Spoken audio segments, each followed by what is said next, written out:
Assalamualaikum warahmatullahi wabarakatuh. Perkenalkan, nama saya Rehan Saputra dengan NIM 24150061 dari kelas A2. Saya akan menyampaikan materi tentang Islam dalam penerapan ilmu hukum.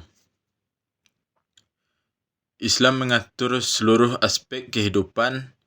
Yang pertama, Islam bukan hanya mengatur hubungan manusia dengan Tuhan, tetapi juga hubungan antar manusia dalam bermasyarakat, bernegara, dan berhukum. Yang kedua, sebagai mahasiswa ilmu hukum, memahami hukum Islam penting karena Indonesia menganut sistem hukum yang salah satunya sumbernya berasal dari nilai-nilai keagamaan. Yang ketiga, hukum Islam, syariah, dan fikih menjadi salah satu pilar dalam pembentukan hukum nasional, khususnya di bidang hukum keluarga, ekonomi syariah, dan peradilan agama. Selanjutnya, pengertian hukum Islam. 3 istilah kunci yang sering digunakan namun memiliki makna berbeda. Yang pertama, yaitu syariah. Ketentuan hukum yang bersumber langsung dari wahyu Allah atau Al-Quran dan sunnah Rasulnya, sifatnya tetap dan universal. Yang kedua, fikih. Hasil pemahaman dan ijtihad ulama terhadap syariah. Bersifat dinamis, dapat berbeda antara mazhab dan zaman. Selanjutnya, yang ketiga, hukum Islam. Istilah umum di Indonesia untuk merujuk pada norma hukum yang bersumber dari syariah dan fikih dalam konteks hukum nasional. Selanjutnya, sumber-sumber hukum Islam. Yang pertama, Al-Quran, sumber utama dan tertinggi. Firman Allah yang memuat pokok-pokok hukum. Yang kedua, Al-Hadis, perkataan, perbuatan, dan ketetapan Nabi Muhammad SAW sebagai penjelas Al-Quran. Yang ketiga, ijma', yaitu kesepakatan para ulama mujtahid pada suatu masa atas suatu hukum syara'. Yang keempat, qiyas, yaitu analogi hukum terhadap kasus baru yang belum diatur berdasarkan kesamaan illat sebab hukum. Selanjutnya, prinsip-prinsip hukum Islam. Prinsip-prinsip hukum Islam itu ada 5.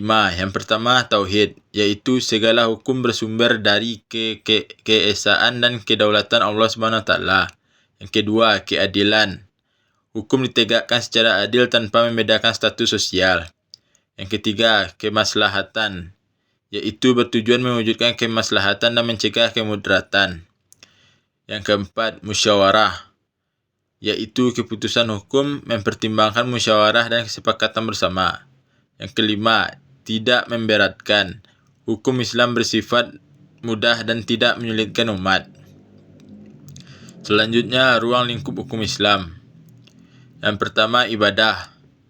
Mahdah, mengatur hubungan vertikal manusia dengan Allah, yaitu salat, zakat, puasa, haji, sumpah, dan nazar. Kemudian muamalah, ghairu mahdah, mengatur hubungan horizontal antar manusia dan masyarakat, yaitu hukum keluarga, hukum perdata dan ekonomi, hukum pidana, hukum tata negara, hukum acara atau murafaat. Selanjutnya, hukum Islam dan ilmu hukum positif. Hukum Islam menjadi salah satu sumber material dan pembentukan ilmu hukum dan perundang-undangan nasional, yaitu ada aspek, yaitu sumber utama dalam hukum Islamnya Al-Quran, hadis, ijma', qiyas. Dalam ilmu hukum positif, undang-undang, jurisprudensi, kebiasaan. Selanjutnya, sifat. Dalam hukum Islamnya yaitu bersumber pada wahyu, sebagian bersifat tetap. Ilmu hukum positifnya dibentuk oleh lembaga negara, dapat diubah. Selanjutnya, tujuan. Dalam hukum Islamnya, maqasid syariah, menjaga agama, jiwa, akal, keturunan, harta. Dalam ilmu hukum positifnya yaitu ketertiban, keadilan, dan kepastian hukum. Kemudian contoh penerapan di RI. Dalam hukum Islamnya, hukum keluarga Islam, ekonomi syariah, wakaf. Kalau dalam ilmu hukum positif, KUH Perdata, KUHP, UU sektoral. Selanjutnya, penerapan dalam sistem hukum Indonesia. Yang pertama, kompilasi hukum Islam, KHI. Pedoman hukum keluarga Islam, perkawinan, waris, dan wakaf di peradilan agama. Kemudian, ekonomi dan perbankan syariah, yaitu UU nomor 21 tahun 2008 tentang perbankan syariah mengatur prinsip muamalah bebas riba. Kemudian yang ketiga, UU peradilan agama mengatur kewenangan pengadilan agama dalam sengketa keperdataan umat Islam. Kemudian yang keempat, pengelolaan zakat dan wakaf. Undang-undang pengelolaan zakat dan undang-undang wakaf menjadi dasar hukum positif bagi lembaga filantropi Islam. Selanjutnya, contoh konkret penerapan.